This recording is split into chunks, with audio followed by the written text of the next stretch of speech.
Good morning. This is Jack from Alpha Charts with an experiment week number 3 update. Today is June 21st, 2020. Happy Father's Day to all the fathers out there. So before we get started, this video is for educational purposes only. These are not recommendations to buy, sell, or hold any stock or security. I may hold positions in some of the equities mentioned. Know your time frame and risk tolerance. Also, if you enjoy these videos, please like and subscribe to the channel. Okay, so a quick recap: hypothetical buy and hold for 1 quarter with a maximum drawdown of 10%. So the purpose of this is to look at longer time frames than what I am typically using, looking for a quarter or more, and basically a force hold. So we hold through the fluctuations, and this will test a few different things. One of the things is 10% the right drawdown? Maybe it could be tighter. Maybe it should be a little bit looser. Another thing that we are looking at here is my stock selection process correct? These were the stocks that I selected. Hypothetical 5% um, equal weight among all of these. There's 20 stocks here. Is that right? Maybe it should be 10% and 10 stocks. So again, this is going to be post-analysis after the 12 weeks that I'm going to go back and look at. This is week number 3 of this, and it was an excellent week. The markets were all green. Again, this is all since June 1st. So since June 1st, markets have been green, and these are the percentage increases. SPY is 1.33 up, NASDAQ 4.66, and the Russell's up by 1.45. Now, of the stocks I selected, green means that they are greater than the buy price. Yellow means that they are less than the buy price, but not to the 10% stop. And red means that they have hit the 10% stop. Now I'm going to continue to follow them because I need to know if these are the proper, the stop is correct. So if these go red and then they turn back hard green and are huge winners, well, then I know I may need to look more closely at this 10%. But either way, that's what the colors mean. Now, this is week number 3. So I added an extra column in here. So at the end of every 4 weeks, which is roughly 1 month, we are going to see how this performed. Right now, this is based on 3 weeks right here, and I will update it next week after the 4th week. But as you can see, after 3 weeks, we've had some very big winners in Etsy and Datadog. Alteryx was very good. Trade Desk was great for us. Square has been amazing, right? A bunch in the teens, CrowdStrike, Avalara, anyway, a lot of good ones in there. And so far, only 2 stopped out. Actually, after week 3, we have 80% are green, 10% are yellow, and 10% are red.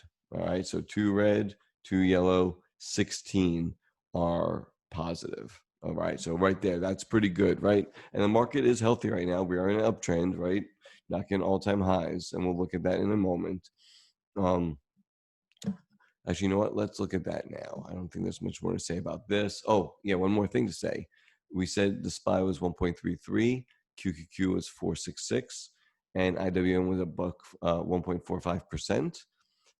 Based on the average of these, right, is 8.49%.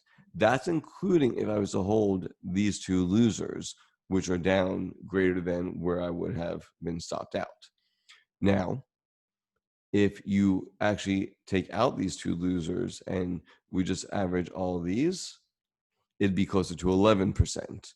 So that is, I think that's interesting. So that would be more than doubling what the Qs would be doing, and even at 8.49, including these, if I was still holding them, you're still almost doubling up what the Qs would be giving you. So I think the results right now are extremely positive. Still early, still only 3 weeks. Week 4 will be a big milestone, the full month, right? And we'll see where these numbers look at after next week. Looking at the Qs, we are still up in this potential frothy area here. A couple of distribution days on there. This one may or may not be a distribution day because it was quad witching and it was rebalancing of the indexes. So um, it may or may not be, but Qs may move sideways. And if the Qs do move sideways, again, that would be interesting to see is how do these react with a sideways motion in the Qs? Do they pull back? Do they move sideways? Do they continue forward?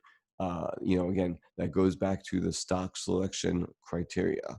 And since I have actually bought some of these positions because they have been working so well and they look so good, and some of them I should have bought, like Ping. I love this one, but um, I was I just didn't pull the trigger on it. Ping was an amazing setup that I really did like. Let's just look at that one real fast because I loved it. This bar right here, maybe it'll give me an entry if it does pull back a little bit more. If it gets back to 29 and a quarter, or even 30ish, I may consider it. But I mean, the volume that was coming into here, the accumulation volume as it was basing, and then it came back, it retested, and boom, just exploded higher. We'll see if this bar right here means anything or not going forward. I don't have a position right now, but I did really like this. So we'll see what happens. If it can pull back on very light volume, that would be that would make me interested. So that's what we got. So this is week 3 in the books so far. Really excited on the way this is. It's already starting to change the way I am looking at stocks, not for a complete buy and hold head in the sand. There has to be some risk management involved in this, but hands off enough to let these positions work and move higher and get really good gains. I want to see these 20%, 26%. These are in the teens after 3 weeks. I mean, these are huge gains after 3 weeks. Look at this, all these double digits. Not everyone is perfect, right? Not everyone's perfect. Some of them would have stopped out, but right now the good majority, 80%, would have been positive. So that bodes well. Looking forward to see what week 4 brings. Again, hope you all have a great day. Happy Father's Day to the fathers out there. Take care and have a great day. Bye-bye.